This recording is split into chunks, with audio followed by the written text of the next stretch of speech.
kerusakan alam yang ada di daratan dan kerusakan alam yang ada di lautan ini itu karena perilaku manusia. Kemudian saat ini manusia itu dibatasi dalam rangka mengamankan bumi ini supaya menjadi lebih sehat. Nah ini ternyata setelah ada pandemi seperti ini, ternyata yang pertama apa? Ozon mulai menutup. Nah ketika ozon menutup ini, bumi jelas semakin sehat. Ini. Yang kedua, ini kalau bumi itu sudah kelihatan lebih bagus karena tingkah manusia itu dibatasi, ini yang senang binatang-binatang pun di hutan itu senang. Binatang yang dulunya itu diobrak-abrik oleh manusia, yang tidak nyenyak, yang tidak bisa berjalan, yang tidak bisa hidup dengan baik di hutan itu, sekarang dengan keterbatasannya manusia untuk bergerak ini, akhirnya binatang itu juga merasa nyaman. Yang ketiga, manfaatnya kita ini betul-betul dididik oleh Allah Subhanahu wa taala supaya kita ini dekat dengan anak, dekat dengan istri. Yang kebiasaannya kalau seperti saya, ini sudah lama ini jarang ketemu dengan anak karena anaknya di luar semua. Empat anak saya banyak yang di luar semua. Nah, ketika seperti ini, Ramadan ini full saya ini 5 waktu bersama dengan anak. Ya, setiap hari ada kajian bersama dengan anak. Pagi baca doa pagi bersama dengan anak. Dengan istri, malam juga doa malam bersama dengan anak dan istri. Nah ini artinya orang tua dituntut dekat, dituntut bisa untuk mendidik anak atau mendampingi anak secara full. Nah ini kedekatan-kedekatan inilah yang perlu mungkin pada mahasiswa yang semester 2 mungkin saya sampaikan saat-saat Ramadan mata kuliah saya ini saya sampaikan supaya dekat dengan orang tua. Nah, ini artinya itu adalah manfaatnya, salah satu manfaatnya. Nah, yang ketiga, kita sekarang itu baru terasa bahwa kita ini diajari pola hidup sehat. Nah, pola hidup sehat, cuci tangan, dan lain sebagainya yang ada, yang dilakukan, yang diatur oleh orang-orang kesehatan, yang ditata oleh pemerintah tentang menghadapi pandemi ini, itu adalah pola-pola yang sudah sebelumnya ditata oleh Islam. Saya sampaikan kepada para mahasiswa dan alumni semuanya, jadi sebetulnya kehidupan new normal seperti ini, kehidupan baru yang seperti ini sebetulnya itu sudah diberikan contoh di awal-awal yang dulu. Kalau ketika menghadapi pandemi, kemudian untuk menghadapi pandemi ini ada lockdown, itu sebetulnya bukan hal baru bagi orang Islam. Di zaman Nabi Yusuf alaihissalatu wassalam, ketika beliau diuji oleh Allah Subhanahu wa taala, diberikan penyakit yang menular, maka Nabi Yusuf ini mengasingkan diri supaya tidak menularkan penyakit ke orang lain. Tidak hanya itu, lockdown itu juga pernah dipraktekkan ketika lahirnya Rasulullah SAW.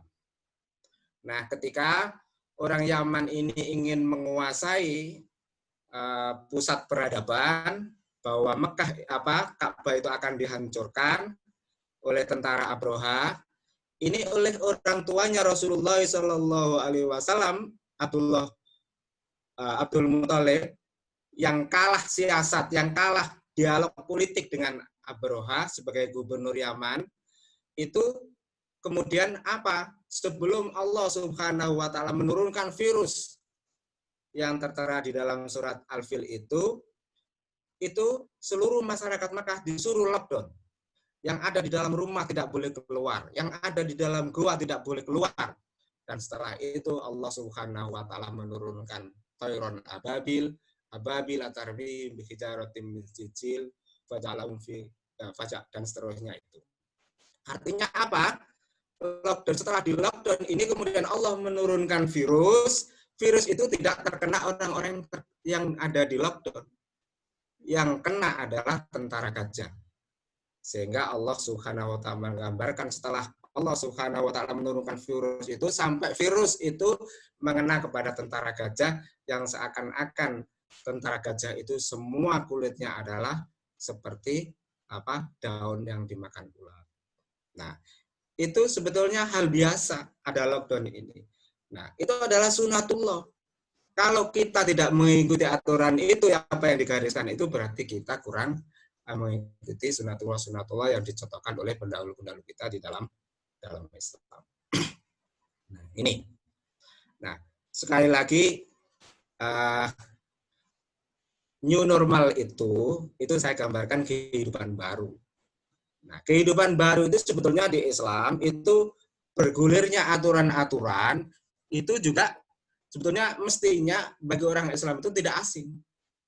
Kalau kita lihat sejarah tentang azan, dulu azan itu awalnya umat Islam pada waktu itu ketika sudah mulai banyak itu mengalami kebingungan. Kenapa bingung? Karena orang Nasrani kalau mau memanggil jamaahnya ada lonceng. Orang Yahudi mau mengambil jamaahnya ada menyalakan api. Lah umat Islam ini apa? Bagaimana supaya istijabah kepada Allah Subhanahu wa taala, bisa sholat tepat waktu? Ini bagaimana cara memanggilnya? Nah, belum punya. Saat itulah sahabat Abu Bakar itu bermimpi untuk diajari cara memanggil orang supaya bisa sholat tepat waktu itu seperti adzan sekarang ini. Kemudian disampaikan kepada Rasulullah, jadilah adzan untuk memanggil orang-orang sholat. Pada saat itu sahabat Bilal disuruh menirukan mimpinya sahabat Umar itu, beliau kemudian adzan di atas belum punya menara. Nah, kemudian setelah itu dibuatkanlah menara yang tinggi sehingga orang azan itu orangnya yang ke atas supaya semuanya terdengar. Dan sekarang kemudian berubah lagi, orang yang azan di bawah, kabelnya yang ke atas menara, kemudian di atas menara dipasang speaker. Nah, tidak perlu lagi seperti adanya sahabat Bilal yang selalu berputar menghadap ke kanan, ke depan, ke belakang, ke kiri, tidak seperti itu lagi karena speakernya sudah dipasang di seluruh penjuru. Nah, bergulir perkembangan seperti itu sudah dicontohkan di dalam Islam.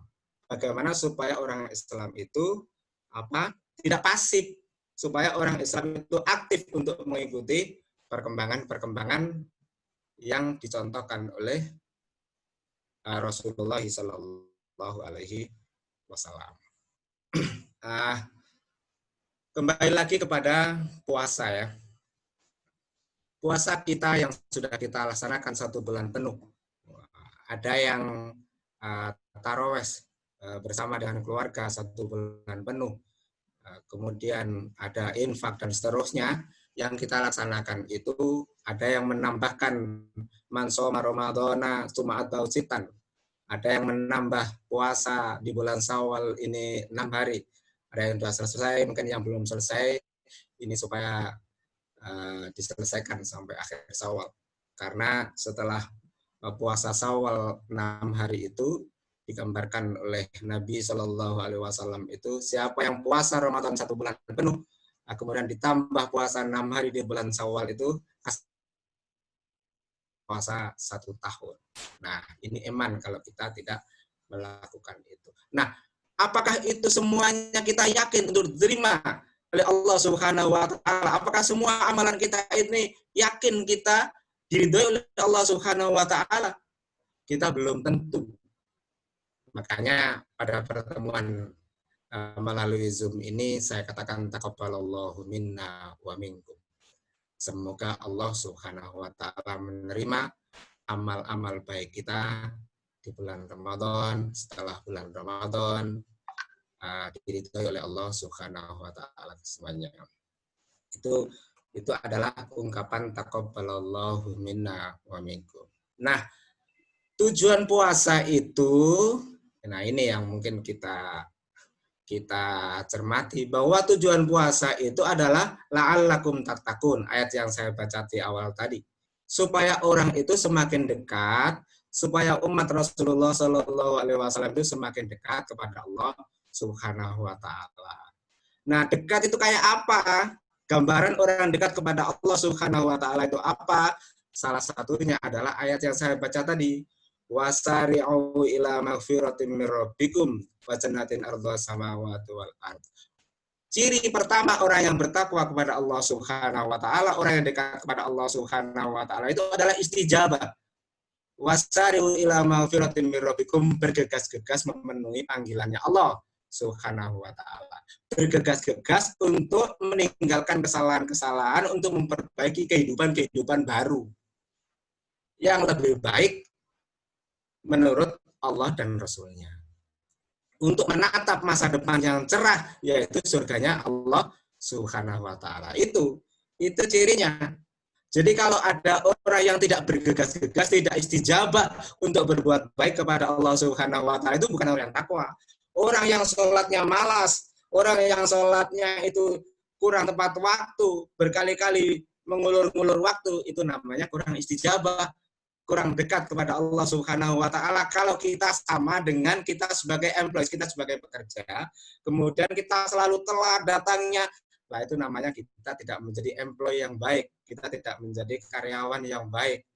Nah, begitu juga kita ini mengaku hambanya Allah, mengaku pembantunya Allah Subhanahu wa taala, melalui hambanya Allah ini, kalau kita tidak mengikuti panggilan Allah itu dengan segera, maka itu namanya kita kurang dekat kepada Allah Subhanahu wa taala, kurang menjadi hamba yang baik.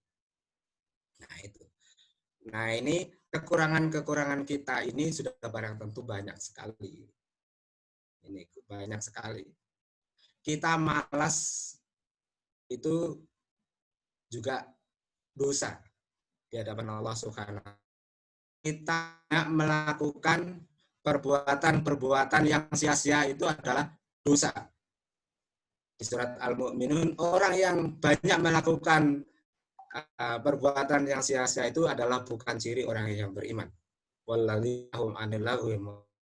Nah, orang yang bergegas-gegas itulah seperti ini, untuk memperbaiki kehidupan, bergegas-gegas untuk memperbaiki, itu adalah orang yang dekat kepada Allah Subhanahu wa taala. Bagaimana memperbaiki kinerja kalau kita bekerja, ya. Bagaimana kita memperbaiki kerja kepada situasi pandemi seperti ini, bagaimana cara memperbaiki ekonomi kita, ya.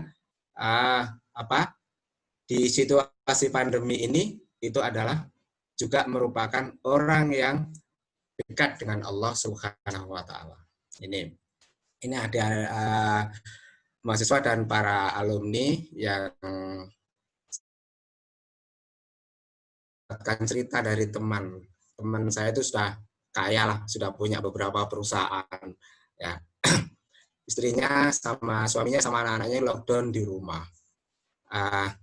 Setelah itu, karena dia rumahnya juga layak untuk dicontohkan ke orang, ya, dia membuat seminar apa? Tentang kebersihan rumah tangga. Siapa yang mau ikut seminar dengan saya gitu, melalui Zoom seperti ini? Bagaimana cara membersihkan rumah? Kan sederhana ini, bukan. Nah, ternyata itu pengikutnya banyak. Nah, pengikutnya itu ternyata jumlahnya hari ini justru semakin banyak juga. Setiap ikut mengikuti Zoom itu disuruh membayar 89.000. Nah, akhirnya apa? Dari seminar tentang rumah tangga, tentang kebersihan rumah, bagaimana cara menata ruang tamu, bagaimana cara membersihkan barang-barang yang kurang-kurang terpakai. Nah, itu mendapatkan tambahan penghasilan. Nah, inilah yang mungkin menurut saya bergegas-gegas supaya orang itu memperbaiki perilaku. Nah, ciri yang kedua ini yang saya sampaikan, alladzina yunfikuna fis-sarra'i wad-dharra. orang yang dekat kepada Allah Subhanahu wa taala, orang dirinya adalah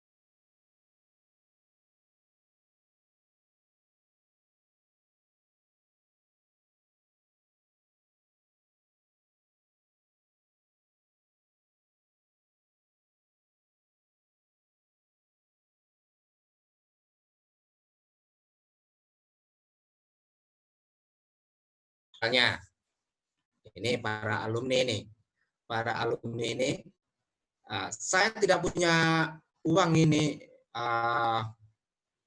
Bapak untuk membantu aksi.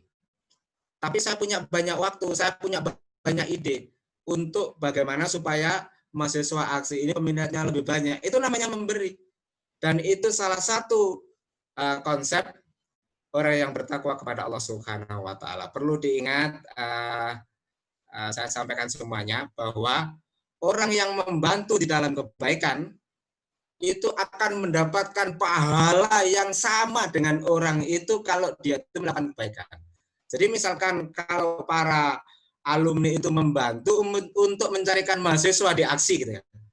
Kemudian mahasiswa aksi itu kuliah di aksi, kemudian nanti bisa bekerja, maka orang yang membantu memasukkan ke aksi tadi itu, para alumni yang membantu memasukkan ke aksi itu akan mendapatkan pahala pada saat mahasiswa itu belajar dapat pahala.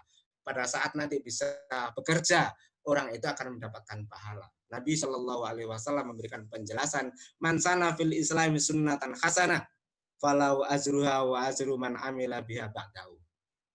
Barang siapa yang membantu untuk orang itu bisa berbuat baik, maka akan mendapatkan pahala yang sama, tidak dikurangi sedikit pun dari pahala itu ketika melakukan kebaikan.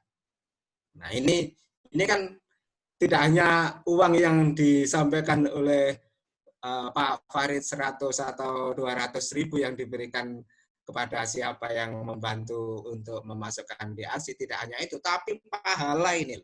Pahala dari Allah Subhanahu wa taala, siapa yang membantu memasukkan mahasiswa di aksi itu akan mendapatkan pahala yang sama dari mahasiswa yang masuk di aksi pahalanya itu. Nah, ini penting. Ini penting. Tidak hanya itu, orang tidak hanya membantu di situ ya, mungkin membantu finansial juga akan mendapatkan pahala yang sama gitu. Nah, ini mungkin ayat yang saya baca tadi, alladzina yunfikuna fis sarra'i wad dharra. Selanjutnya wal kadhiminal ghaidh. Wal kadhiminal ghaidh. Orang yang mampu memanage emosi. Lah ini sudah banyak sekali disampaikan oleh Pak Afif Hidayatullah tentang bagaimana memanage emosi itu supaya orang itu bisa menjadi tampak lebih baik. Jadi ada ungkapan Nabi Shallallahu Alaihi Wasallam ya, la taghdab walakal jannah. Jadi orang yang marah-marah itu, orang yang marah-marah, yang suka marah-marah itu tidak bisa menempati surga. Tidak bisa menempati surga. Yang bisa menempati surga itu orang yang tidak marah. Ini kata Nabi, la taghdab walakal jannah. Makanya ini orang yang bertakwa itu wal kadhiminal ghaidh wal afina 'anin nas. Yang terakhir yang saya sampaikan adalah orang yang masuk surga itu yang menempati jannah yang luasnya seluas langit dan bumi itu, yang terakhir adalah orang yang mau memaafkan orang lain. Ada satu kisah di zaman Nabi Shallallahu Alaihi Wasallam. Nabi ketika sebelum sholat itu menyampaikan kepada sahabat-sahabat, wahai sahabatku, sebentar lagi akan datang ahlul jannah. Sebentar lagi akan datang orang yang sudah dicap menjadi masuk surga. Sahabat Abdullah bin Mas'ud itu melihat. Ibnu Umar juga melihat. Siapa ini? Padahal Abdullah bin Umar itu sudah dijamin oleh Rasul masuk surga. Itu masih melihat siapa orang pemuda yang dikatakan Nabi yang ahli masuk surga itu. Nah, kemudian besoknya lagi Rasulullah sama mengatakan sebentar lagi akan datang pemuda yang dijamin masuk surga. Sampai hari yang ketiga sama Rasulullah Shallallahu Alaihi Wasallam menyampaikan sebentar lagi akan datang pemuda yang dijamin masuk surga. Nah, saat itulah putranya sahabat Umar, Abdullah bin Umar itu mendekati orang yang dijamin, pemuda yang dijamin masuk surga oleh Rasulullah Shallallahu Alaihi Wasallam. Didatangi sampai ke rumahnya setelah selesai sholat. Kemudian pemuda itu oleh Abdullah bin Umar, wahai pemuda, bolehkah saya bermalam di sini 3 hari? Kenapa ingin bermalam 3 hari? Untuk mengetahui apa amalan-amalan sehingga pemuda itu dijamin oleh Rasulullah masuk surga. Tidak ditemui kelebihan-kelebihannya selama 3 hari itu. Singkatnya seperti itu. Kelebihan ya biasa-biasa saja sebagai kemudian Abdullah bin Umar tadi itu pulang. Sebelum pulang dipanggil oleh pemuda tadi. Apa tujuanmu mengikuti bermalam di sini selama 3 hari? Ternyata saya ingin tahu amalan apa yang engkau tunjukkan kepada saya sehingga engkau dijamin oleh Rasulullah Shallallahu Alaihi Wasallam masuk surga. Langsung diberikan syafaat oleh Rasulullah Shallallahu Alaihi Wasallam sebagai penghuni surga. Nah ternyata sebelum tidur pemuda ini tidak tidur dulu sebelum melihat siapa yang sehari itu berinteraksi dengan dia. Melihatnya. Misalkan saya sehari itu kelihatan Bu Putri, kelihatan Mbak Ayu, kelihatan Pak Toto, kelihatan Pak Farid, dan seterusnya. Setelah itu, sebelum tidur dipanjatkan doa kepada Allah Subhanahu wa Ta'ala, supaya selama kita berinteraksi dengan beliau-beliau itu, dosanya diampuni oleh Allah Subhanahu wa Ta'ala. Dimaafkan kalau saya ini ada kesalahan-kesalahannya sesama selama berinteraksi itu. Begitupun setiap hari. Sehingga selama hidupnya itu, sampai akhir hayatnya itu, tidak pernah bersinggungan dengan orang yang membekas sampai berikutnya. Jadi selama pada hari itu dia melakukan kesalahan, itu langsung memintakan maaf kepada Allah Subhanahu wa Ta'ala. Nah, itulah konsep wal afina anin nas. Orang yang mudah memaafkan kepada orang lain itu dijamin masuk surga. Nah, mudah-mudahan kita digolongkan oleh Allah Subhanahu wa Ta'ala sebagai orang yang suka memberi kepada orang lain. Mudah-mudahan kita digolongkan oleh Allah Subhanahu wa Ta'ala sebagai hamba Allah yang bisa memanage emosinya.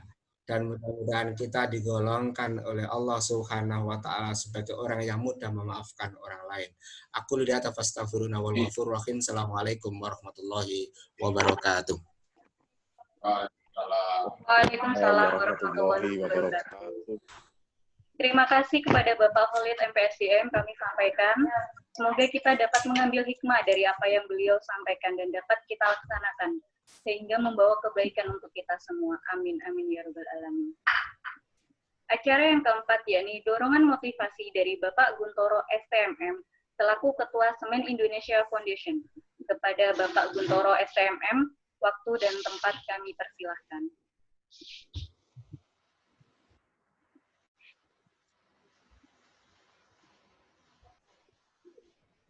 Terima kasih Bu Diro. Assalamualaikum warahmatullahi wabarakatuh. Waalaikumsalam warahmatullahi wabarakatuh. Bismillahirrahmanirrahim. Alhamdulillahirabbil alamin. Qailu fi kitabil karim. A'udzubillahi minasyaitonirrajim.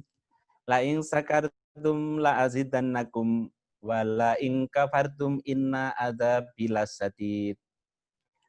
Wassalatu wassalamu ala asrofil anbiya'i wal mursalin sayyidina wa maulana Muhammadin sallallahu alaihi wasallam wa ala alihi wa ashabihi ajmain amma ba'd.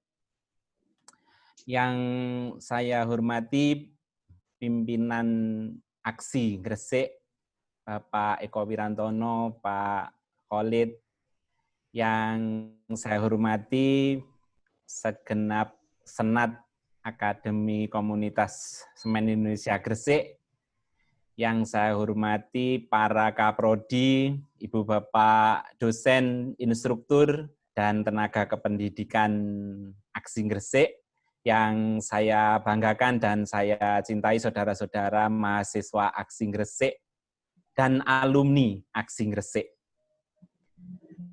Alhamdulillahirrabbilalamin, saya panjatkan puji syukur alhamdulillah kepada Allah Subhanahu wa taala.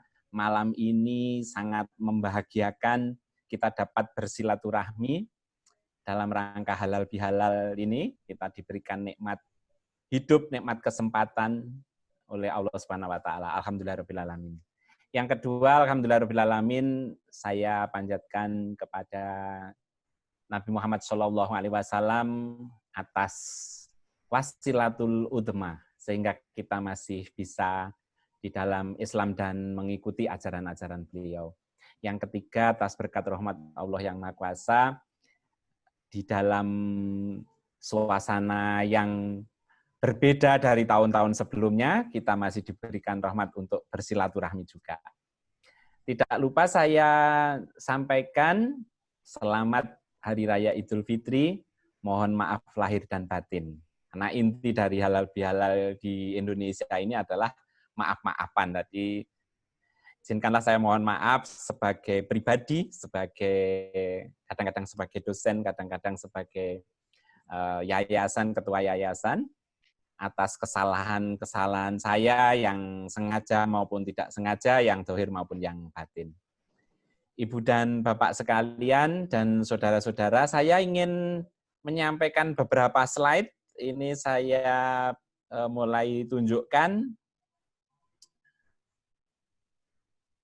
Ya, sudah tampak ya, Bu Diro, sudah tampak ya slide-nya?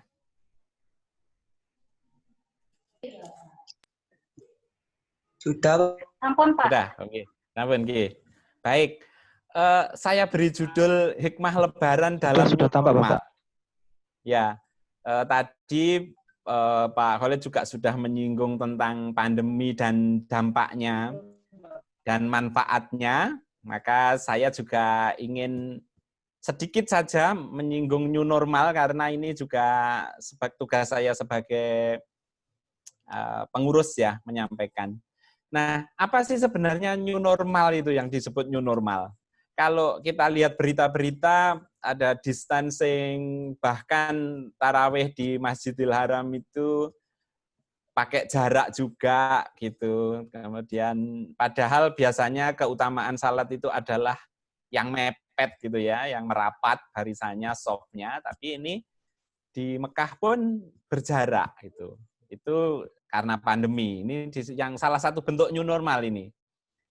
Lalu kalau ada berita Idul Fitri kemarin berbeda dari tahun-tahun sebelumnya, ya ada salat tetapi berjarak juga. Jadi distancing.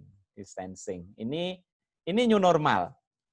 Maka sebenarnya yang disebut new normal itu, saudara-saudara sekalian dan Ibu dan Bapak, adalah kata lainnya adalah perubahan. Sebenarnya new normal itu perubahan, berubah gitu.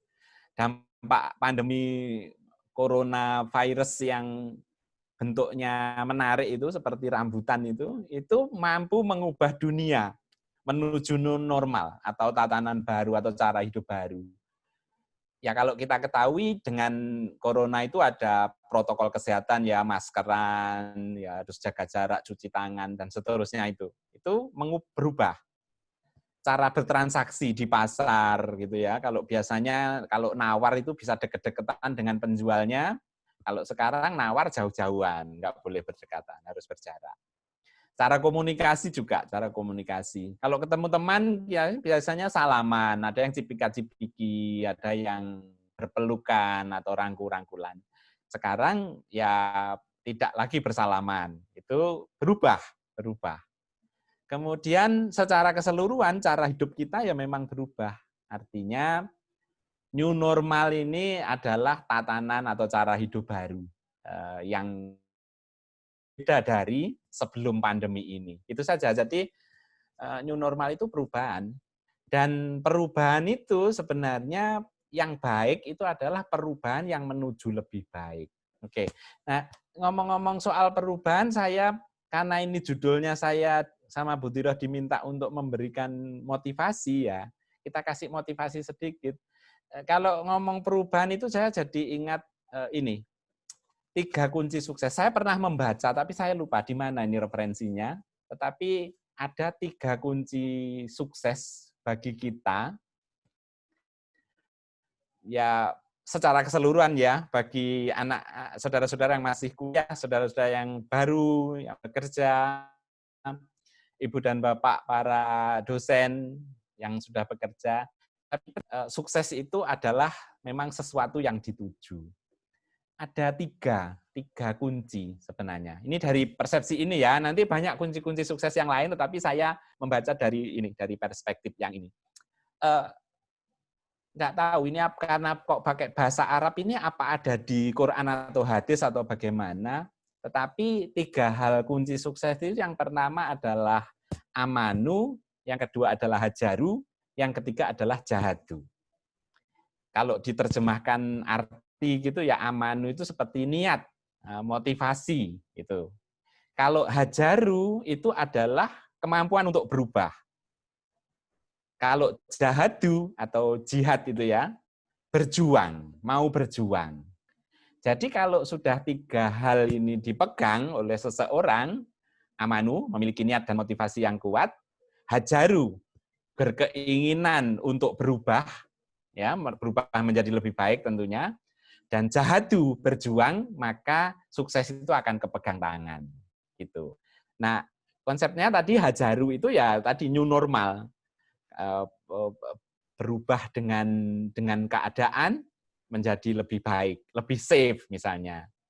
Ya istilahnya kalau new normal itu misalnya orang dihimbau untuk pakai masker, terus seseorang tidak mau berubah untuk pakai masker, tetap bukaan masker terus ngomong deket-deketan, ya potensi untuk terpapar virus adalah sangat. Ya seperti kita ketahui pandemi ini belum berakhir, ya, Gresik, Sidoarjo itu trennya masih naik, bertambahannya. Jadi sebenarnya meskipun lockdown atau PSBB tadi selesai, tapi sebenarnya virus itu masih di sekitar kita, masih banyak. Oke, balik ke ini konsep amanu, hajaru, dan jahadu. Di dalam konsep amanu atau niat atau motivasi, sebenarnya ada dua jenis semangat, saudara-saudara sekalian. Yang pertama itu semangat karena sebab, dan yang kedua itu adalah semangat karena tujuan. Semangat yang karena sebab itu adalah yang biasanya dari dalam diri. Pengalaman hidup, pengalaman masa kecil, pengalaman dengan keluarga di masyarakat sebelumnya, itu bisa menjadikan sebuah semangat yang dari dalam atau semangat dari sebab. Yang kedua, kalau sebab tadi dari dalam ya, dari dalam diri kita sendiri, tetapi kalau yang kedua tujuan itu dari luar diri kita. Artinya apa yang belum kita miliki. Artinya misalnya dalam hal ini adalah cita-cita. Cita-cita itu sebenarnya yang pengen kita tuju, berarti masih di luar diri kita. 2 semangat ini mestinya tumbuh di dalam masing-masing orang. Kalau sampai loh ya, ini maksud saya, ada orang yang tidak memiliki semangat, salah satu dari dua jenis semangat ini, itu berbahaya. Ya, karena kalau orang tidak punya semangat itu ibaratnya mobil atau kendaraan ya tanpa bensin gitu, tanpa bahan bakar, karena semangat itu ya bahan bakar itu. Ya hidupnya akan tidak ada gerakan, tidak ada lompatan kalau tidak ada semangat. Ya, jadi penting ini yang pertama, apakah pengalaman hidup kita, masa kecil kita itu yang bisa mendorong semangat kita, atau keinginan yang kuat kita untuk menjadi sesuatu atau memiliki sesuatu atau mendapatkan sesuatu dalam bentuk cita-cita, itu harus dimiliki. Jadi pesannya, motivasinya jangan sampai tidak punya semangat gitu. Baik, saya lanjutkan. ngomong tentang semangat, ini saya baru dapat WA. Ya, baru dapat dari teman gitu. Ini pedati, cikar ya ini namanya. Nah, ini gini, maksud saya kenapa saya cantumkan gambar pedati. Kalau lebaran, kalau kita silaturahmi ke orang tua, biasanya kalau lebaran, kalau Gresik apa istilahnya ya, unjung-unjung ya, unjung-unjung, datang ke orang tua untuk silaturahmi, mohon maaf gitu. Di desa saya juga gitu, di Blitar, kalau kita datang ke orang tua untuk bakdan, kalau istilahnya di sana, unjung-unjung atau silaturahmi itu disebut bakdan atau rioyoan. Biasanya orang tua itu bercerita gitu, bercerita tentang dirinya, tentang kisah-kisah gitu, sehingga yang datang itu menjadi senang. Nah, ini saya kok ya jadi pengen cerita. Kebetulan sebenarnya saudara-saudara kalian, saya itu di desa itu ini seperti ini. Jadi bapak saya itu tukang cikar ini. Jadi bapak saya punya sapi 2 dan punya cikarnya 1. Setiap hari bisa mengangkut hasil bumi, mengangkut batu bata, mengangkut kayu dan seterusnya. Itu pekerjaan bapak saya. Bapak saya itu badannya besar, tinggi besar, agak hitam gitu, terus kuat sekali badannya. Tetapi bapak saya tidak pernah sekolah, jadi buta huruf gitu ya, nggak bisa baca bapak saya itu. Tapi ngitung uang itu mesti bisa tepat kalau ngitung uang, nyusui ya cepat gitu. Jadi kalau ini jual 1 kubik berapa, terus kalau 7,5 kubik itu ya cepat kalau ngitung uang, tapi nggak bisa baca. Itu heran saya di situ, nggak bisa baca kok bisa ngitung uang gitu.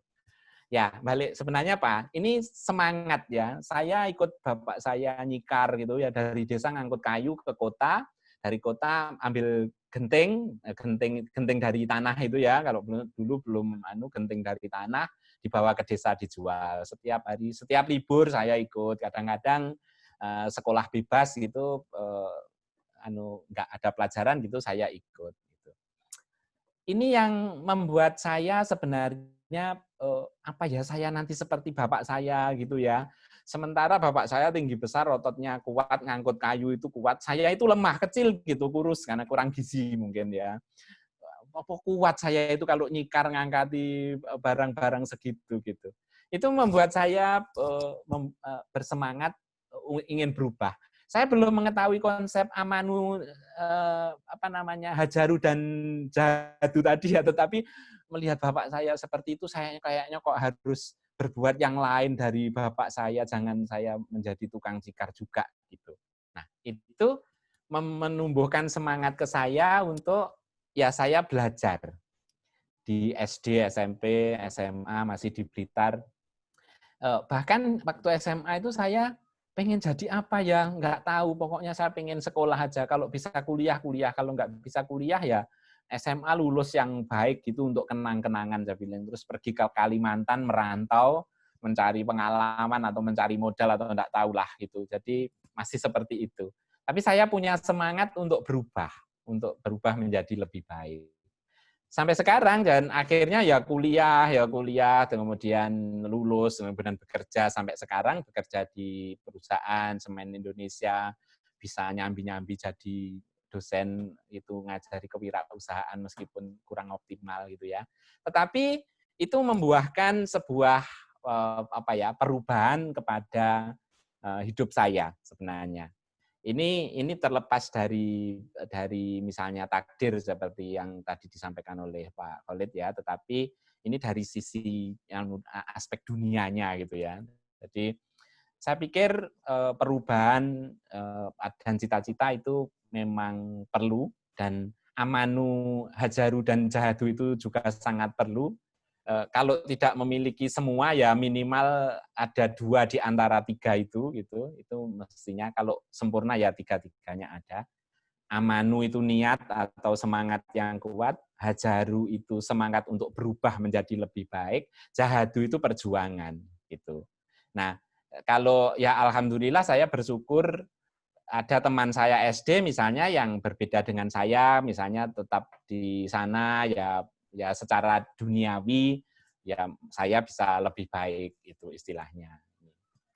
Baik, nah kemudian ngomong tentang jahadu tadi ya, berjuang itu sebenarnya ya perjuangan mencapai cita-cita itu ini saya baca di mana juga saya lupa, tapi ini saya ingat 3 hal ini. Untuk mencapai cita-cita itu harus 3 hal, ada 3 hal yang perlu kita pegang. Yang pertama itu kemauan yang kuat, yang kedua itu rasa kemampuan atau sugesti, yang ketiga itu tenaga kemampuan. Kemauan yang kuat itu tadi, ya hampir seperti amanu, semangat dan motivasi tadi itu harus kuat. Saya ingin begini, itu harus kuat. Allah mencintai orang yang bercita-cita tinggi, itu kata hadis qudsi, ya. Maksudnya Allah itu mencintai atau menyayangi orang-orang yang memiliki cita-cita tinggi. Jadi hidupnya akan menjadi lebih baik. Itu disenangi oleh Tuhan sebenarnya, ya. Lalu itu dari kemauan, ya. Kemudian rasa kemampuan atau sugesti. Perasaan mampu ini perlu loh ditumbuhkan. Kalau ini yang tadi Pak Khalid, ini Pak Afif ini ahlinya, sugesti. Rasa kemampuan atau sugesti. Jadi kalau ini saya gambarkan elang gitu yang kereng gitu ya, yang keren gitu. Kalau sugesti itu saya ini elang, saya ini kuat, saya ini bisa, saya ini mampu gitu. Itu ditumbuhkan di dalam hatinya. Jangan misalnya punya kemauan yang kuat, saya ingin menjadi pengusaha yang sukses misalnya. Saya ingin menjadi karyawan yang berprestasi misalnya. Tapi rasa kemampuan atau sugestinya, aduh tapi apa bisa ya, saya paling nggak bisa. Saya ini kalau ngomong suka gugup, kalau saya ini agak lamban. Nah, itu negatifnya dari rasa kemampuan. Ya. Jadi sugesti itu penting. Nanti saya juga mau tanya Pak Habib, gimana cara mensugesti diri memiliki rasa kemampuan yang kuat. Tapi yang jelas rasa kemampuan atau sugesti yang kuat itu membawa kita menjadi lebih bersemangat gitu. Jadi kalau kita rasanya saya sehat, saya kuat, saya gembira, itu terus buka gitu kan. Tetapi kalau aduh saya nggak sehat, saya sedih dirundung gitu. Itu terus menutup gitu. Jadi menjadi kayak alum gitu, menjadi layu gitu. Nah, ini rasa kemampuan. Yang ketiga adalah tenaga kemampuan. Tenaga kemampuan ini bisa disebut yang ini energi yang sudah keluar. Jadi kalau tadi Pak Khalid bilang bergegas-gegas gitu ya, bergegas-gegas itu ya maksudnya apa ya, semangat keluar gitu loh, ya berangkat gitu misalnya, kuliah gitu. Saya semangat untuk kuliah, saya ingin lulus dengan baik, segera mendapat pekerjaan. Terus maka saya ini mencitrakan, mensugesti diri saya bahwa saya ini bisa, saya mampu menyelesaikan dalam 4 semester, 1,5 tahun atau 2 tahun saya selesai. Tenaga kemampuannya terus diwujudkan gitu. Jadi yo berangkat kuliah yo dengan gembira, dengan kuat, dengan senang, dengan ini, dan berangkat gitu ya.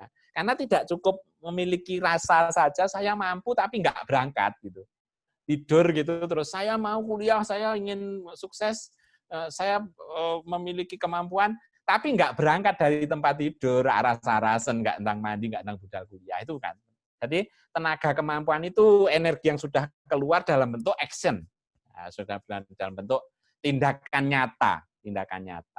Nah itu saudara-saudara sekalian, ibu dan bapak, mungkin ini bukan motivasi ya, sebenarnya cerita saja, tetapi kalau bagi saudara-saudara yang masih muda, saya pikir perlu mendapatkan formula atau resep gitu ya. Bagaimana saya ini bisa sukses, bisa bergerak dengan cepat.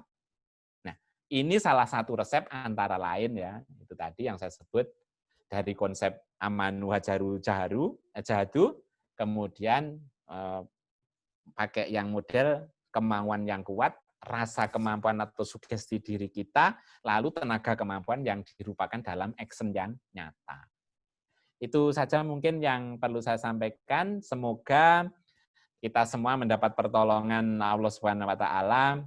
Yang masih kuliah ya segera lulus dengan cepat dan mendapat nilai yang bagus dan segera mendapat pekerjaan. Yang sudah bekerja mendapat posisi yang lebih baik, perusahaan yang lebih baik, tentunya kesejahteraan yang lebih baik.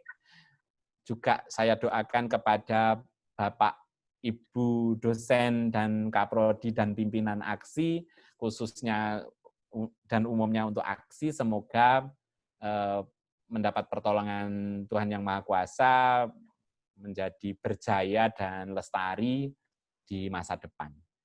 Terima kasih. Mohon maaf bila ada kesalahan. Billahi taufik wal hidayah. Wassalamualaikum warahmatullahi wabarakatuh. Waalaikumsalam warahmatullahi wabarakatuh. Terima kasih kami sampaikan kepada Bapak Guntoro STMM. Semoga apa yang beliau sampaikan menjadi tambahan semangat bagi kita semua. Amin. Acara selanjutnya yakni doa yang akan dipimpin oleh Bapak Farid Mujahidin MPD kepada Bapak Farid Mujahidin MPD. Waktu dan tempat kami persilakan. Bapak Bismillahirrahmanirrahim. Ya, Bu Tiro. Assalamualaikum warahmatullahi wabarakatuh. Waalaikumsalam warahmatullahi wabarakatuh. Alhamdulillahirabbil alamin wassalatu wassalamu ala asyrofil anbiya'il mursalin wa ala alihi wa ashabihi ajmain. Alhamdulillahirabbil alamin hamdan syakirin hamdan na'imin hamdan yu'afi wa yukafi mazidah. Ya Rabbana lakal hamdu kama yanbaghi li jalali wajhika wa 'azimi sultanik. Ya Allah, ya Rabbi, ya Tuhan kami bersyukur atas segala nikmat yang telah Kau berikan kepada kami, ya Allah. Ya Allah, ya Rabbi, ya Tuhan kami, ampunilah dosa-dosa kedua orang tua kami, ya Allah. Ya Allah, ya Rabbi, ya Tuhan kami, ampunilah dosa-dosa para guru kami, ya Allah. Ya Allah, ya Rabbi, ya Tuhan kami, ampunilah dosa-dosa para pimpinan kami, ya Allah. Ya Allah, ya Rabbi, ya Tuhan kami, ampunilah dosa-dosa atas segala khilaf kami, ya Allah. Ya Allah, ya Rabbi, ya Tuhan kami, berikanlah anugerah kesabaran, ya Allah, dalam situasi pandemi saat ini, ya Allah. Ya Allah, ya Rabbi, ya Tuhan kami, berikanlah ilmu yang bermanfaat, ya Allah, sehingga akan dapat mewujudkan segala permasalahan, segala halangan, segala wabah yang menimpa di dunia saat ini, ya Allah. Ya Allah, ya Rabbi, ya Tuhan kami, berikanlah kekuatan iman dan Islam, ya Allah, yang akan selalu senantiasa akan meridhoi jalan-Mu, ya Allah. Ya Allah, ya Rabbi, ya Tuhan kami. Demikianlah, ya Allah, harapan kami, mudah-mudahan atas segala rahmat dan taufik hidayah kita semuanya diberikan kesehatan dan keselamatan bagi kita semua, ya Allah. Rabbana atina fid dunya hasanah wa fil akhirati hasanah wa qina adzabannar. Wa sallallahu ala sayyidina Muhammadin wa ala alihi wa ashabihi ajmain. Wa sallallahu ala sayyidina Muhammad walhamdulillahi rabbil alamin. Wassalamualaikum warahmatullahi wabarakatuh. Waalaikumsalam warahmatullahi wabarakatuh. Amin amin ya robbal alamin. Terima kasih kami sampaikan kepada Bapak Farid Mujahidin MPD. Para hadirin yang berbahagia, acara selanjutnya yakni sharing atau pemaparan pengalaman dari alumni angkatan 2015, 2016, dan 2017 selama masa kuliah sampai dengan bekerja saat ini, agar menjadi wawasan untuk adik-adik mahasiswa aktif tahun 2018 dan 2019. Untuk Bapak Ibu dosen dan instruktur, mohon jika berkenan juga dapat mengikuti ataupun memberi tambahan pengalaman sebagai wawasan kepada mahasiswa aktif angkatan 2018 dan 2019, ataupun diperbolehkan meninggalkan ruangan online. Monggo. Bu Tiro usul. Oke. Usul apa? Semuanya videonya dinyalakan untuk foto. Oh iya. Oke, sebelum masuk ke pemaparan sharing alumni, monggo videonya di-on-kan semua. Jadi biar bisa di-screenshot bareng.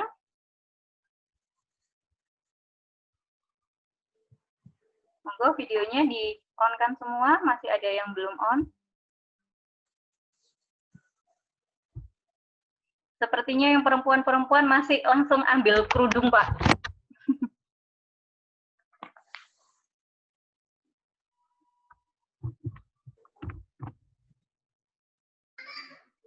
Dari BEM, Anastasia sudah siap untuk screenshot? Bu Putri minta tolong bantu screenshot juga. Iya. Mungkin ada simbol kalau aksi itu gimana ya? Saya jadi lupa ya, aksi itu gimana? Atau tangannya mengepal? Gini atau mengepal gini supaya tetap semangat ya. Jadi Ya, nanti tangannya ini mengepal akan ada semua. beberapa sesi. Ini akan ada 2 sesi. Jadi nanti kalau saya bilang sesi yang pertama mengepal, setelah saya screenshot sesi kedua terus saya screenshot lagi ya karena terbagi menjadi 2. Gitu ya. Bentar, Ya, karena saya men-screenshot jadi saya nggak ikut mengepal ini. Oke. Iya, bentar ribet juga ya. Oke, sudah siap semuanya mengepal? Molvi? Mengepal loh, Molvi. Oke ya, 1, 2, 3. Oke. Kemudian 1 kali lagi. 1. Bentar. Ya, 1, 2, 3. Oke, terima kasih. Sudah, Bu Putri? Oke. Terima kasih. Terima kasih kami sampaikan kepada Bapak, Ibu dosen, dan para instruktur, kepada Bapak Guntoro, Bapak Eko Wirantono. Kami sampaikan terima kasih. Monggo apabila mau ikut lanjut sharing-sharing dengan para alumni Aksi Gresik, monggo, ataupun untuk meninggalkan ruangan, monggo kita persilahkan. Oke, untuk sharing yang pertama, dari angkatan 2015 yang akan diwakili oleh Saudara Maulvi dari alumni Prodi Teknik Operasi Mesin. Silakan waktu dan tempat, kami persilakan untuk Maulvi. Silakan diberi Iya, Bu. undangan dan sharing-sharing untuk adik-adiknya yang masih aktif ini ya. Baik, Assalamualaikum warahmatullahi wabarakatuh. Taqabbalallahu minna wa minkum taqabbal ya karim minal aizin wal faizin untuk seluruh dosen dan juga teman-teman di angkatan saya maupun setelah saya hingga sampai teman-teman yang masih menempuh semester di kampus Aksi Kita Tercinta ini. Perkenalkan, saya Maulvi Ferzuar Al-Maliki dari Prodi TOM Teknik Operasi Mesin Angkatan Pertama 2015 yang alhamdulillah dengan saya berkuliah di Aksi Gresik ini, saya mendapatkan banyak pengalaman sehingga saya tidak ada berhenti untuk tidak ngapa-ngapain. Maksudnya karena dalam waktu 2 tahun itu kita digembleng, tidak seperti perkuliahan pada umumnya yang kita dibiarkan, kita harus mengontrol diri kita sendiri dan sebagainya. Tapi kita di sini itu benar-benar dibimbing dan diberi materi juga 70% praktiknya itu benar-benar terlaksana dan menjadi pengalaman yang besar untuk kita semua. Sehingga apa? Setelah 2 tahun, hanya dalam waktu 2 tahun itu, kita sudah siap untuk masuk ke dunia kerja.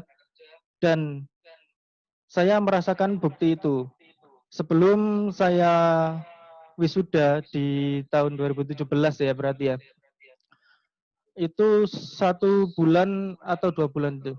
1 bulanan lah, 1 bulan sebelum wisuda itu sudah ada yang memanggil untuk ikut bekerja bersama beliau, yaitu Bapak Agus Putra Jaka, orang Semen Indonesia yang memegang proyek Rembang.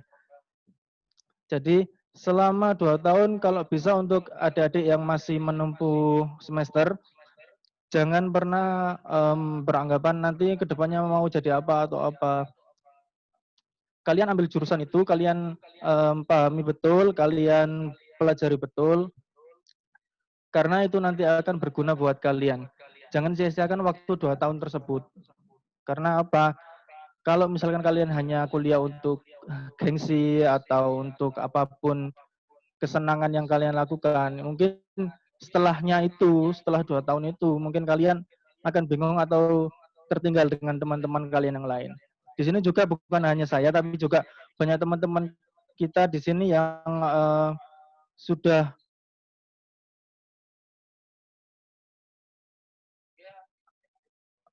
yang dikatakan oleh Pak Guntoro tadi bahwa kemampuan atau sugesti yang digambarkan dengan elang tadi itu memang benar-benar sangat berpengaruh. Nah, dari mana kita bisa mendapatkan sugesti tersebut? Waktu itu saya hanya memikirkan nasib keluarga saya.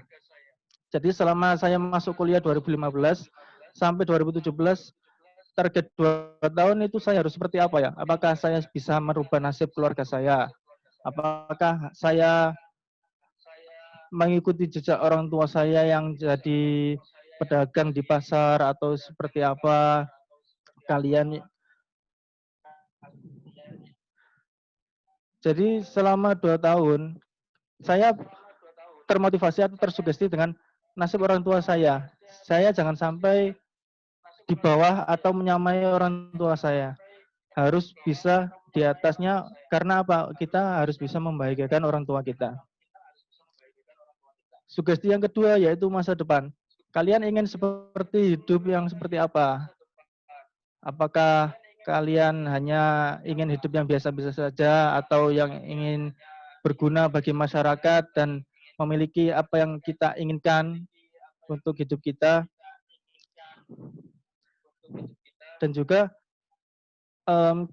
kita harus melihat orang-orang pekerja-pekerja yang sukses-sukses seperti orang-orang semen yang mengajar kalian, itu nggak ada yang dari instan dikasih langsung pekerjaan gini enggak, itu pasti prosesnya itu banyak sekali dan juga banyak sekali halang rintang yang harus dihadapi. Mungkin itu sih Bu Diro, sharing dari saya. Intinya selama kuliah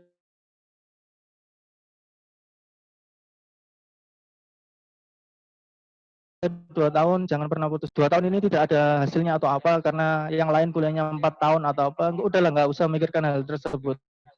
Yang penting kalian fokus, kejar target kalian, dekati orang-orang yang ingin kalian gap. Kan link aksi kan punya link banyak sekali di perusahaan-perusahaan. Nah, itu bisa menjadi manfaat peluang yang besar untuk kalian semua. Mungkin itu sih Bu Diro dari saya. Terima kasih. Assalamualaikum warahmatullahi wabarakatuh. Waalaikumsalam warahmatullahi wabarakatuh. Terima kasih Molfi. Jadi harus tetap semangat ya. Meskipun D2 harus tetap semangat. Mungkin menambahkan Bu Diro. Oke, silakan. Ya, Molfi mungkin bisa diceritakan dulu waktu magang di mana, kemudian kan tadi disampaikan langsung dapat kerja. Nah, sampai sekarang posisinya di mana dan perusahaan apa? Berarti kan sudah hampir 3 tahun ya kamu lulus ya, dari mulai lulus. Ya, mungkin bisa buat gambaran adik-adik gitu. Kalau nasib saya dulu waktu magang itu awalnya memang bingung mau magang kemana. Lah, kebetulan waktu itu kita nurut dengan dosen yang baik hati sekali, Kaprodito, Bu Rizkia Nur Putri. Ada info bahwa orang semen proyek Rembang itu pengen ada anak yang magang di sana. Nah, di situ saya, ya udah Bu, yang tempat saya biar diisi teman-teman saya yang lain, saya ikut ke situ. Nah, setelah saya ikut ke situ, dari 15 anak, setelah 6 bulan magang di proyek Rembang, pembangunan pabrik semen di Rembang, setelahnya kok 3 diantaranya termasuk saya itu dipanggil. Ada saya, Ardian, sama Kak Imam, ya itu dipanggil untuk membantu pekerjaan di proyek Rembang. Dengan kontrak awal, jangan memperdulikan gaji yang kalian dapat. Waktu itu jujur saya dapatnya di bawah UMR. Tapi saya nggak peduli. Yang penting masuk dulu. Setelah masuk, saya kembangkan potensi saya. Disuruh seperti ini bisa, disuruh seperti ini saya mau belajar, mengembangkan apa yang skill yang saya punya. Naik terus kontrak kedua, kontrak ketiga, sampai pada akhirnya saya dapatkan UMR. Setelah itu proyek Rembang sudah berdiri, pabrik di semen di Rembang. Setelah itu saya ada info bahwa ada cut off. Lah, seperti itu termasuk roda kehidupan yang berputar. Kadang kita sudah enak, tiba-tiba kita berada di bawah.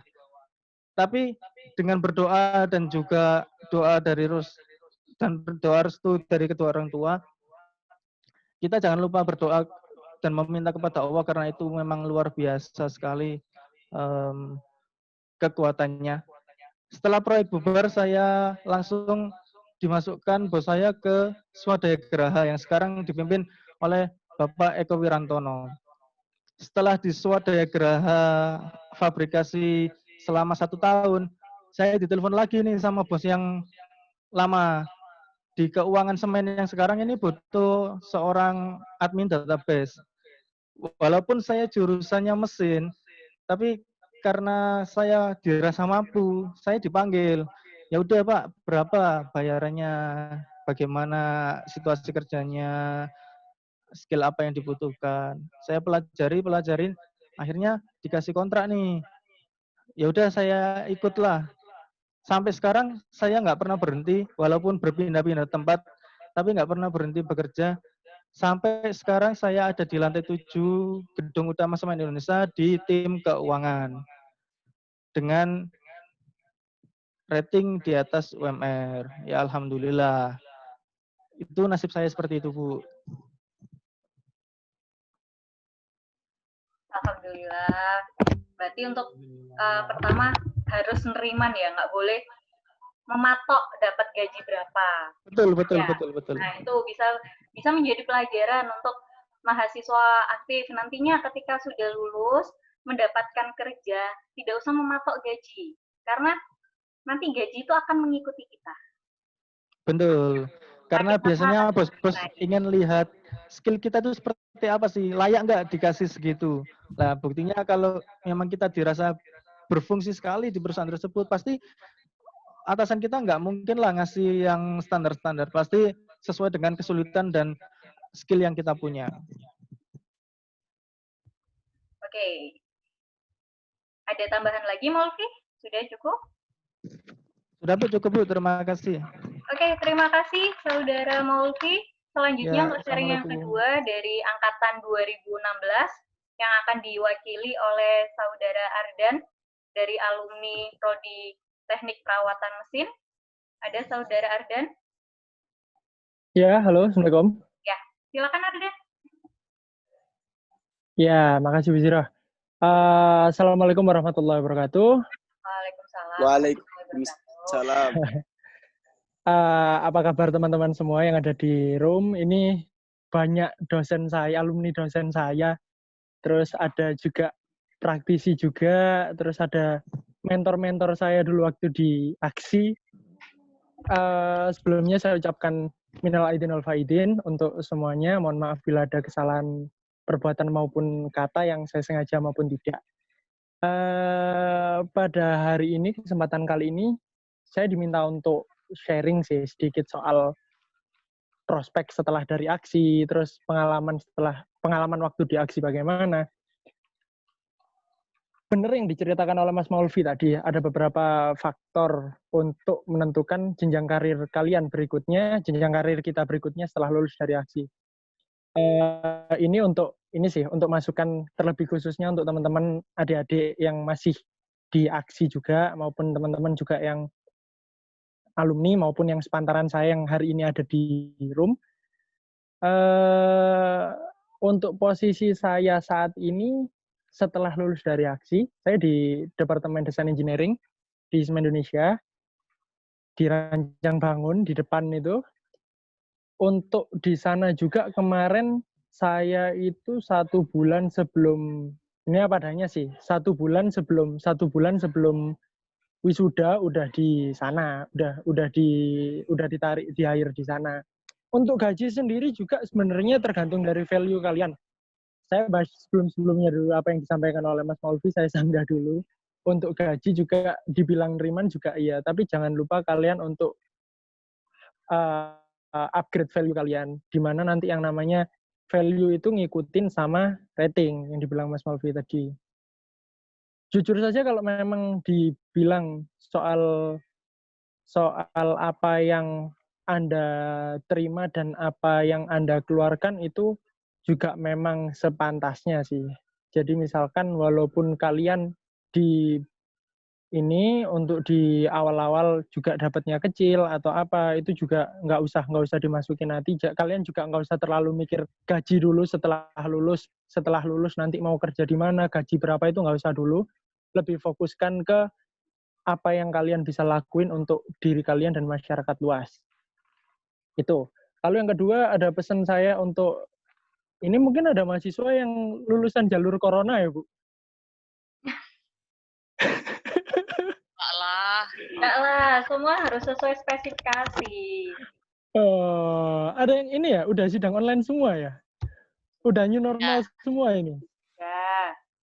Nah, untuk adik-adik yang ini, yang wisuda dalam proses new normal ini, tetap semangat, jangan pantang menyerah, nggak ngerasain yang namanya sidang diuji langsung sama ini instruktur, sama dosen dan instruktur.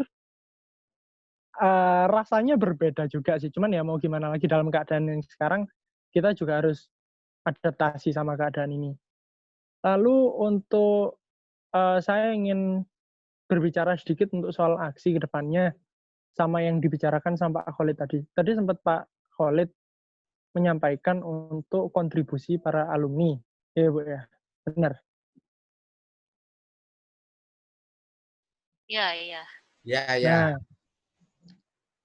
Nah, Pak Khalid juga ada. Untuk kontribusi alumni untuk aksi. Sebenarnya gini, Pak Khalid. Sejauh pengamatan saya, barangkali saya boleh usul, barangkali saya boleh saran. Ini barangkali bisa digodok untuk dari tim aksi maupun dari BEM atau gimana untuk kedepannya. Ikatan alumni ini memang penting banget untuk kemajuan kampus. Karena yang disampaikan Pak Khalid tadi, yang untuk amal jariah jika dicarikan ini untuk mencari mahasiswa atau apa, itu memang benar. Tapi alangkah baiknya jika memang kita semua tersistem, kita semua terprogram, ada ikatan alumni dengan program-program yang memang di situ tujuannya untuk memajukan alumnus dan kampus. Itu pasti akan dengan sendirinya kok, Pak, untuk alumni dan mahasiswa lainnya untuk mengangkat nama aksi juga. Gitu. Itu sekedar saran aja, karena untuk sekarang masih ya kedepannya aja sih, untuk program bareng dibandingkan kampus lain atau apa, untuk program alumni kita kan masih jauh juga, tapi bukan sebuah alasan waktu yang sedikit untuk tidak bisa menyusul ketertinggalan. Gitu. Kurang lebih itu saja sih kalau dari saya. Semangat aja untuk semua, untuk adik-adik, sehat-sehat semua, untuk para dosen, instruktur, dan praktisi saya. Terima kasih atas ilmunya dan kesempatannya untuk sharing pada malam hari ini. Assalamualaikum warahmatullahi wabarakatuh. Waalaikumsalam warahmatullahi wabarakatuh. Terima kasih Saudara Ardan dari Prodi Teknik Perawatan Mesin Angkatan 2016. Selanjutnya, ini sebenarnya harusnya dari Angkatan 2017, itu diwakili oleh Stevi dari Prodi Otomasi Perkantoran. Namun, ini tadi Stevi sudah join di tengah-tengah, izin untuk ke dokter. Jadi untuk Prodi Otomasi Perkantoran akan diwakili oleh Nimas Putri. Nimas? Sudah masuk? Sudah. Ya, silakan. Assalamualaikum warahmatullahi wabarakatuh. Waalaikumsalam warahmatullahi wabarakatuh. Tes bareng sama Maulvi dari jurusannya Otomasi Perkantoran. Nah, berharapnya sih semuanya pada sehat semua, jangan sampai down, biar imunnya juga nggak down. Terus kalau saya sendiri itu makasih banget sama aksi, karena semua yang diajarin di aksi, semua yang disampaikan oleh dosen itu semuanya itu berguna banget di tempat kerja. Sebelumnya saya itu sebelum lulus itu saya sudah ditarik sama Pak Ilman di Semen Indonesia untuk magang di sana bareng sama Pak Ilman untuk ngebantu ngembangin program. Waktu itu programnya kalau nggak salah diterapinnya di Al Ibroh ya Pak Khalid ya? Iya itu di program itu untuk pengembangan program. Terus setelah itu saya masuknya di pemrograman program magang internshipnya di SISI, di PT Sinergi Informatika Semen Indonesia di bagian Project Idemper. Itu bagian untuk dokumentasi dan juga penghubungan dengan klien yang salah problem-problemnya seperti itu. Terus yang selanjutnya itu saya juga magangnya di kawasan industri Gresik, itu di bagian administrasi SDM. Waktu itu pembimbingnya sama Putri kalau nggak salah namanya. Terus saya di PT Swadaya Graha di bagian administrasi SDM. Semua ilmu yang diajarin itu benar-benar berguna banget, mulai dari pelajaran yang diajarin Pak Toto tentang Microsoft Excel, terus tentang manajemen perilaku dan manajemen perkantoran yang diajarkan sama Bu Diro, terus akuntansi yang diajarkan sama Bu Winda, sampai dengan sistem pengelolaan yang diajarkan oleh Bu Putri. Itu semuanya sangat berguna. Bahkan saya waktu itu dari pembelajaran yang diajarkan sama Bu Diro dan Bu Putri itu saya bisa dapat sertifikasi Microsoft Word. Jadi saya sudah tersertifikasi Microsoft Word buat bisa melakukan masuk ke lowongan-lowongan kayak gitu. Jadi buat adik-adik kalau kepingin nanti bisa nambahin nilai value buat kalian sendiri itu harus bisa ikut program-program pelatihan yang ada, baik itu dari kampus maupun dari luar, karena nanti sertifikat yang kalian punya itu nanti bakalan berguna banget buat kalian kayak gitu. Sampai sekarang pun saya juga masih ikut pelatihan-pelatihan, baik itu tentang ke-SDM-an maupun tentang psikologi, karena saya sendiri sekarang bergelutnya di dunia psikologi karena kuliahnya di psikologi kayak gitu sih. Kalau dari saya kayak gitu. Psikologi. Pak Dimas, trik and tipsnya bagaimana mahasiswa itu mempunyai ketetapan semangat meraih cita-cita. Ya, untuk menetapkan semangat sendiri tuh kalian bener yang katanya Maufi, harus ingat orang tua itu enggak selamanya ada buat kita gitu. Ada masanya di mana nanti kita harus bisa berdiri dengan kaki kita sendiri. Ada masanya kita itu harus bisa berjuang dengan diri kita sendiri, karena orang tua itu nggak selamanya bareng-bareng sama kita. Karena pada akhirnya kita itu bukan selalu jadi anaknya orang tua gitu. Benar, kita akan selalu hidup. Maksudnya dalam artian kita harus hidup mandiri, bisa ikut sama orang tua terus. Nah, kalau misalnya sekarang aja kita nggak bisa berdiri di kaki kita sendiri, kita tuh bakalan ngebebanin orang tua sampai akhir kapanpun, bahkan setelah kita menikah atau setelah kita berumah tangga, nanti itu akan membebani orang tua. Nah, itu berharapnya kita bisa mengembangkan diri, baik secara soft skill maupun hard skill.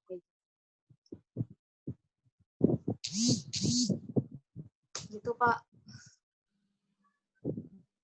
Kalau saya dulu belajarnya itu mungkin setelah sholat tahajud. Kalau sampai sekarang sih juga gitu. Belajar saya itu setelah sholat tahajud, saya belajar, terus nanti baru kerja pagi, terus nanti sorenya saya kuliah. Itu juga waktu masih di aksi, paginya magang, sorenya kuliah, malamnya nugas bareng sama Mbak Ayu yang sekarang kerja di kampus, di aksi. Terus setelah tahajud saya juga belajar. Kalau gitu nanti paginya baru tidur. Gitu. Biasanya yang ngobrakin bangun ya Mbak Ayu.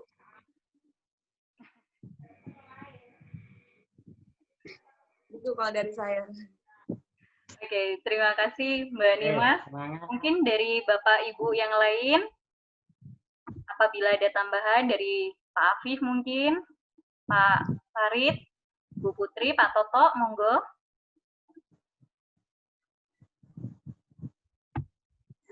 Cukup, Bu. Sebentar aja lah, 5 menit. Pak, Bu Putri. Oke, Assalamualaikum warahmatullahi wabarakatuh. Waalaikumsalam warahmatullahi wabarakatuh. Saya ucapkan selamat Idul Fitri. Mohon maaf lahir dan batin. untuk semua yang ada di Zoom ini ya, di room meeting ini. Juga saya akan menyapa Pak Kuntoro, juga Pak Eko, dan Bapak Ibu dosen yang lainnya. Juga yang pastinya yang anak-anakku yang saya sayangi ya dari mulai angkatan 2015 sampai 2019. Sebelumnya saya terima kasih untuk Maulvi, Ardan, dan juga Nimas yang sudah meluangkan waktunya untuk berbagi, kayak gitu ya. Saya sebenarnya di sini bukan selain atas nama Kaprodi juga, kebetulan juga menjadi ketua JPC ya, Job Placement Center. Jadi seharusnya juga mengelola masalah ikatan alumni kayak gitu. Jadi tadi menjawab masalah itu tadi yang disarankan oleh Ardan.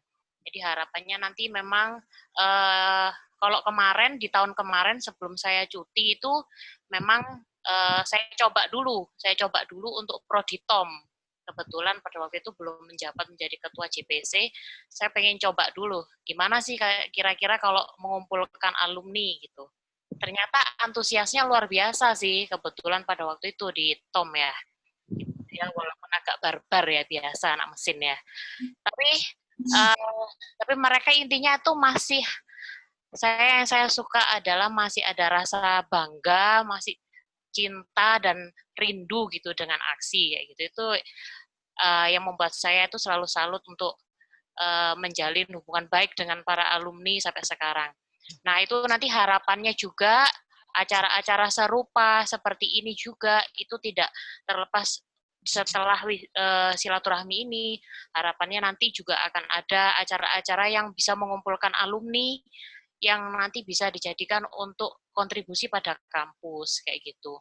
Nah, sebenarnya untuk kontribusi sendiri itu sudah sering dilakukan ya, seperti alumni berbagi ilmu, misalkan kayak dulu pernah Maulvi mengajarkan tentang AutoCAD, kemudian Ardan juga kan kebetulan karena kerjanya di Rancang Bangun, membantu Pak Budiono untuk mengajar kayak gitu. Sebenarnya itu salah satu dari bentuk kontribusi alumni kepada alma mater tercinta kayak gitu.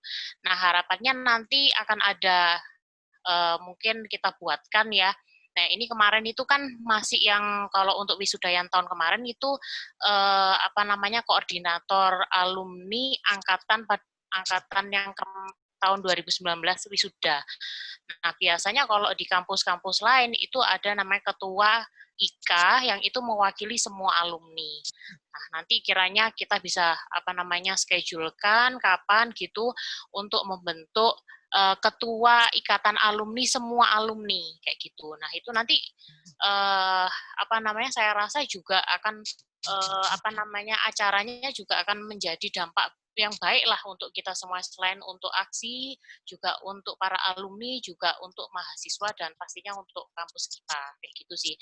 Mungkin nanti kalau untuk acara khusus untuk alumni nanti bisa di-schedulekan ya, gitu. Jadi harapannya nanti, ya entah itu nanti aksi akan tetap menjadi aksi, atau mohon doanya akan berubah menjadi politeknik, insya Allah. Nah, kita tidak akan menghilangkan nama aksi, tapi tetap selalu berada di dalam hati kita, bahwa misalkan nanti insya Allah menjadi politeknik, tetapi aksi itu tetap selalu terkenang di dalam hati kita. Karena mungkin kita pernah merasa berjuang di dalamnya, kayak gitu sih. Mungkin itu dulu saya mewakili atas nama Job Placement Center atau ikatan alumni ya, kayak gitu. Akan insya Allah lah akan dischedulekan untuk pembentukan mungkin agenda alumni bagaimana atau segala macam bentuk kontribusi alumni kayak gitu. Jadi harapannya nanti di waktu-waktu mendatang tidak cuma Maulvi, tidak cuma Ardan, tetapi juga ada alumni-alumni yang lain gitu ya yang mau berbagi pengetahuan kayak gitu. Nah, ini sebenarnya kalau di mata kuliah saya juga selalu ingin melibatkan alumni. Ini nanti mata kuliah saya itu manajemen produksi. Saya pengen yang bekerja di bagian produksi atau di bagian quality control kayak gitu. Atau misalkan karena saya mengajar administrasi perkantoran, bolehlah misalkan alumni OPK yang juga bekerja di bidang administrasi perkantoran berbagi bagaimana sih pekerjaan yang berasal di bidang itu. Saya rasa sih itu juga merupakan kontribusi dari alumni kayak gitu. Mungkin itu aja Bu Diro, terima kasih waktunya. Dan terima kasih juga yang sudah berpartisipasi ya. Dari 51 menjadi 36 enggak apa-apa lah. Mungkin sinyalnya naik turun ya kayak gitu.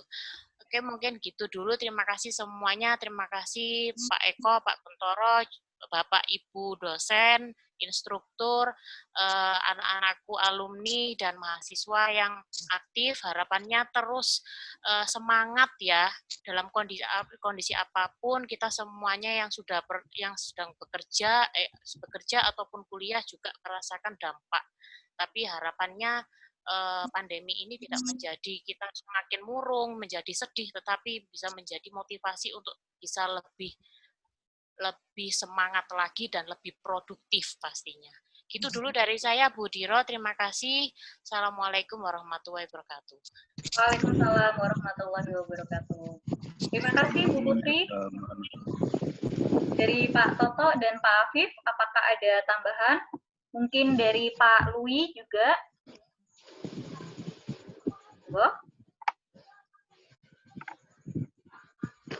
Pak Afif, Pak Lui. Mungkin sebentar aja ya. Assalamualaikum warahmatullahi wabarakatuh. Waalaikumsalam warahmatullahi wabarakatuh. Taqabbalallahu minna wa minkum minal aidin wal faizin. Sugeng dalu semua, mungkin lebih banyak yang tidak kenal daripada yang kenal dengan saya. Mungkin ini sudah malam, singkat aja dari saya, mungkin ada beberapa, ini termasuk alumni dan mahasiswa ini ya, masih ada di sini ya. Iya, Pak. Mungkin pesan aja buat teman-teman alumni dan mahasiswa. Yang pertama, jangan lupa kalau yang sudah sukses sama jasa-jasa orang tua atau yang dituakan. Itu yang pertama. Terus yang kedua, tetap ingat selalu dengan aksi, Bapak Ibu guru dosennya, teman-teman semua yang ada di aksi, mungkin teman-temannya yang belum dapat kerjaan atau belum sukses, mungkin bisa dibantu, kalau memang ada kesempatan, paling enggak bisa saling informasi. Itu. Terus yang ketiga, kalau memang ada kesempatan, belajar lagi baik secara formal maupun non-formal, seperti tadi Mbak Putri tadi ya, Mbak Nimas tadi, mungkin bisa diteruskan, tidak ada salahnya sampai jenjang setinggi-tingginya. Mungkin itu aja dari saya. Terima kasih kesempatannya, saya senang sekali. Saya serasa seperti balik muda lagi. Ingat waktu saya masih muda dulu. Terima kasih. Assalamualaikum warahmatullahi wabarakatuh. Waalaikumsalam warahmatullahi wabarakatuh. Terima kasih Pak Lui. Untuk yang baru mengetahui Pak Lui ini adalah instruktur dari mesin, instruktur untuk pembelajaran di Prodi TOM maupun di Prodi TPM. Ini kalau saya baca di chatnya banyak, ya saya baru kenal dengan Pak Lui. Nah, tadi kan sudah tahu ya Pak Lui. Pak Afif mungkin? Pak Afif? Oh, sepertinya sudah tidak ada. Oke, tidak terasa ya, selama 2 jam ternyata kita mengadakan acara ini, walaupun online, tapi antusiasmenya dari Bapak Ibu dosen, dari para alumni, dari mahasiswa aktif, sangat antusias sekali, alhamdulillahirobbilalamin. Oke, karena sudah 2 jam ya, dan mungkin banyak yang menggerundel juga, Bu, jangan lama-lama, Bu, kuota gitu. Ya oke, kalau gitu sampailah kita di penghujung acara Hari Halal Melek di Komunitas Indonesia malam hari ini.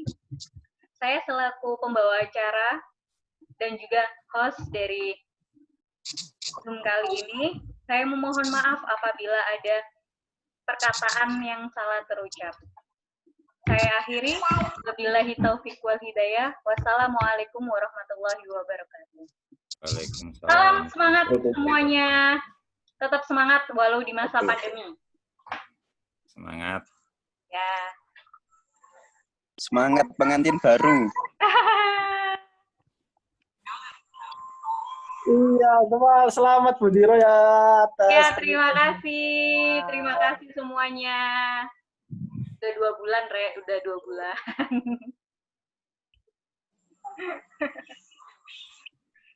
Ini yang Pak alumni mau masih mau sharing-sharing. Kalau masih mau sharing-sharing, tidak saya leave. Mungkin mau temu kangen atau gimana? Sudah enggak ya? Enggak, Bu. Oke, udah wis malam ya. Wayai tidur habis ini. Oke, terima kasih semua. Kita tutup ya.